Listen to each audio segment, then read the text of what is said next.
From Tennessee, Mr. Rowe. The gentleman from Tennessee is recognized for 2 minutes. Thank you, Mr. Speaker. I ask unanimous consent to address the House for 2 minutes. Without objection. This week, the House is scheduled to consider the fiscal year 2009 Omnibus Appropriations Act, which is going to spend an additional $410 billion.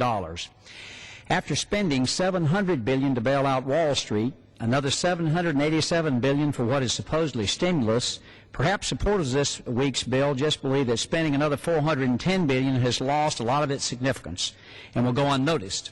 It cannot and it will not. The folks in Tennessee assume that when you spend $2 trillion in just discretionary spending, never mind spending on Social Security, Medicare, and Medicaid, that it gets easier to find some savings and set priorities because $2 trillion is a staggering amount of money. I have to tell them that in Congress, the opposite's true. The more you spend here, the more difficult it is to set priorities. It's time to get our nation's financial house in order.